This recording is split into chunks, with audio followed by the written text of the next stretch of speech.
Jadi keadaan hati kita menentukan respon kita. Sudah bisa bayangkan kalau hati kita isinya comberan, keluarnya apa? Saya belum mau bahas yang tinggi hati dulu. Keluarkan Matius 15 ayat 11. Ayo cepat, Matius 15 ayat 11. Jadi yang keluar itulah yang menajiskan seseorang. Dengarkanlah dan camkanlah, bukan yang masuk ke dalam mulut yang menajiskan orang, melainkan yang keluar dari mulut itulah yang menajiskan orang. Respon itu pasti pertama adalah dengan mulutmu. Ya. Ingat saudara, respon kita menentukan nasib kita. Jadi kalau kita ini cepat tersinggung, cepat marah, baperan, saudara bisa bayangkan respon saudara apa tuh? Rugi saudara. Keluarkan dulu sebentar. Amsal 12 ayat 16. Ayo cepat. Waktu saudara mau merespon sesuatu, baru kalau saudara cepat tersinggung, baperan gitu ya. Wah, hanya kata-kata sedikit aja saudara langsung tersinggung. Kata siapa ya? Kata siapa? Kurang ajar banget. Padahal baru kata-kata yang belum tentu ada kebenaran. Saudara coba bayangkan. Tuhan berkata, bodohlah yang menyatakan sakit hatinya seketika itu juga. Begitu tersentuh harga diri. Nah ini nanti kita mau bahas. Kalau saudara tinggi hati itu biasanya cepat gitu nyambernya. Kayak sumbu pendek. Kena senggol, bacok. Waduh, udah gak mikir dulu tuh. Bodohlah yang menyatakan sakit hatinya seketika itu juga. Saat itu juga. Orang kalau begitu memarah, hitung dulu sampai 10. 1, 2, 3, 4, 5, 6, 7, 8, 9, 10. Ya terserah. Sekarang, saudara mau marah apa enggak? Coba deh hitung dah. Aduh, hitung sampai 5 aja deh. 1, 2, 3, 4, 5. Mata lu di mana? Kopi jelas-jelas ada di sini misalnya ya. Nah, ada satu cerita begini nih. Ini laki-laki memang egois nih. Ya. Bener. Si Planika saya udah bilang sama Kani ya, saya mau katakan laki-laki itu egois. Bener ya. Karena kodrat manusia itu egois. Ada seorang bapak nih ya. Ada seorang bapak. Ada seorang bapak, ya, lihat anaknya numpain kopi. Mata lu di mana? Jelas kopi ada di situ. Egois dong. Dimarahin tuh si anaknya. Udah. Besokannya bapaknya yang numpain kopi. Dia juga marah. Siapa yang taruh kopi pinggir-pinggir di sini? Nangkep nggak? Berarti dia egois itu. Egois, iri hati, tinggi hati itu satu paket, nggak bisa lepas.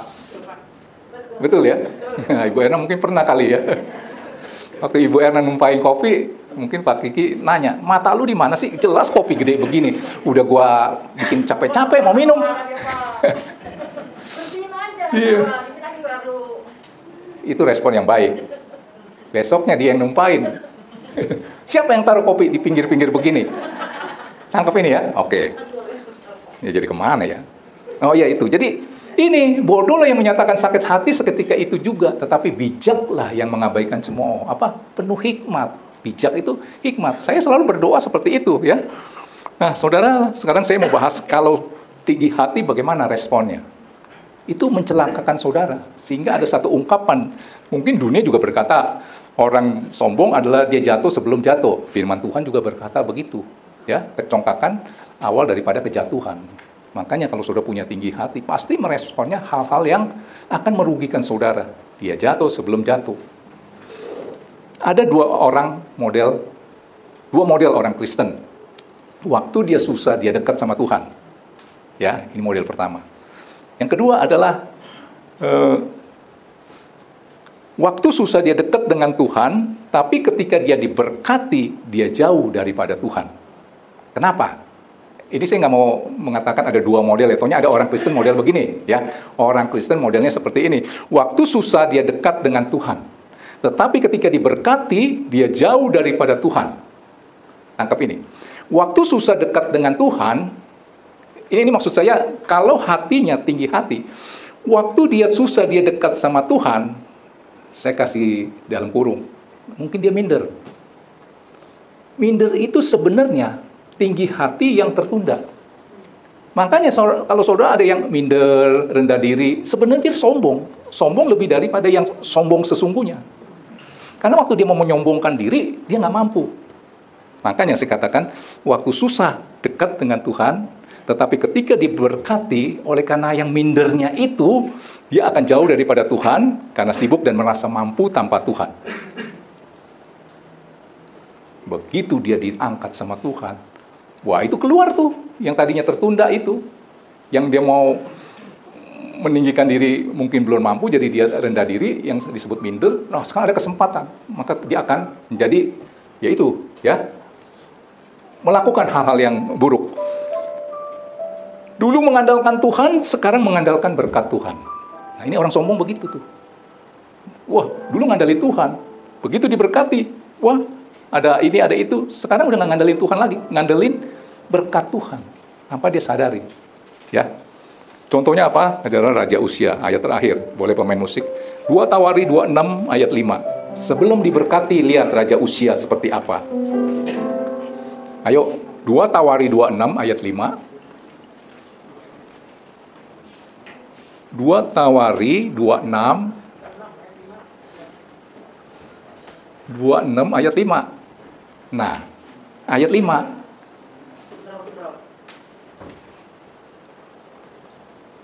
Sebelum diberkati, mungkin kita waktu belum diberkati, kita seperti ini ya. Ia mencari Allah selama hidup Zakaria, yang mengajarkan supaya takut akan Allah. Dan selama ia mencari Tuhan, menomorsatukan Tuhan, terus beribadah, Allah membuat segala usahanya berhasil. Waktu susah rajin banget beribadah, nggak pernah bolong. Ibadah tengah minggu aja pasti hadir. Waktu susah. Nah, ketika diberkati, ayat 16-nya, ayo cepat, ayat 16-nya. Ayo, ini kan ayat 5, ayat 16-nya. Ayo. Nah, setelah ia menjadi kuat, ia menjadi tinggi hati. Sehingga ia melakukan hal yang merusak, ia berubah setia kepada Tuhan Allahnya, dan memasuki bait Tuhan untuk membakar ukupan di atas mezbah pembakaran ukupan. Waktu diberkati, dia jadi sombong, lupa. Udah gak ada waktu buat Tuhan. Karena sibuk dengan pekerjaan yang Tuhan berkati, Tuhan angkat. Sehingga saudara sibuk, jabatan saudara. Saudara nangkep ini gak? Makanya tiap hari kalau saya berdoa, minta kerendahan hati. Begitu saudara minta, langsung saudara diproses. Ya, oke, mungkin di G ya. Saudara nangkep sesuatu ya? Ingat, responmu menentukan berkat yang saudara akan terima. Menentukan nasibmu. Mau hari itu baik atau buruk, 90% ada di kendalimu. 10% yang terjadi di luar kendalimu. Contoh tadi, kopi yang tumpah. Masalah yang sama, kenapa endingnya bisa yang satu bahagia, yang satu endingnya penuh dengan kesedihan. Tergantung respon. Saudara harus belajar untuk mengenal Tuhan. Semakin hari semakin dekat ya. Tadi saya katakan, berdoa minta Tuhan gembirakan hati saya oleh karena Tuhan. Maka saudara harus mengenal pribadi itu. Tak ada yang ku dambakan, keluarin, selain dirimu. Mantap kan kalau saudara punya hati seperti itu. Tak ada yang ku inginkan, hanyalah Engkau. Mantap gak? Mobil mantar, motor nanti. Saya katakan, itu akibat dari saudara gembira karena Tuhan. Tak ada yang ku dambakan selain dirimu. Katakan dengan iman. Tak ada yang ku inginkan. Maunya apa kita? Hanyalah Engkau. Ajarku mengenalmu. Saya undang saudara bangkit berdiri.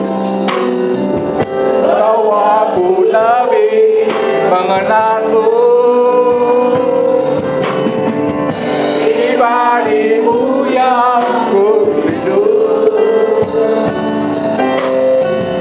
Ajarku mengenalmu.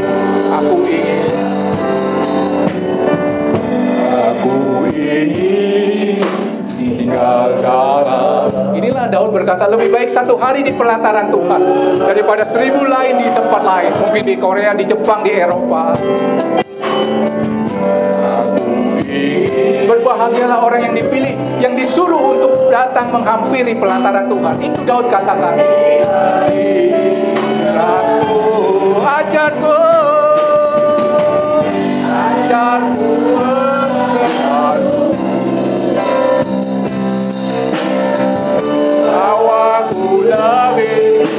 mengenalku. Pribadimu yang ku rindu. Ajarku mengenalku. Dari awal, ayo. Renungkan kata-kata ini. Ada yang saudara berkata ini, sungguhkah ini dari dalam kedalaman hatimu?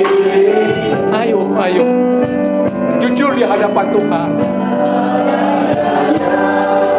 Ku inginkan, sungguhkah seperti yang kau ucapkan saat ini?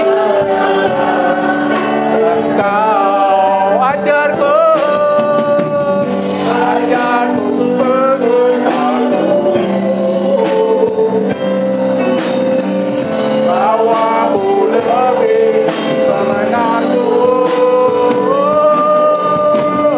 Pribadimu yang ku rindu. Ajarku mengenalku. Saudara maunya apa sih? Aku ingin. Saudara lebih baik di gereja ya hari ini ya. Mungkin hari ini ada tawaran mengajak saudara mancing, jalan-jalan, tapi saudara lebih baik di pelataran Tuhan. Tuhan senang. Tenggelam dalam hadirat Tuhan. Di hadiratku,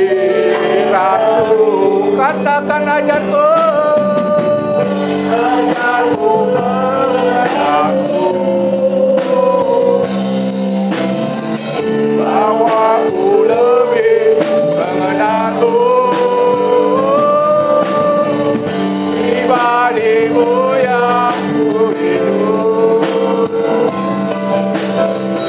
Ajarku mengenalku, ajarku,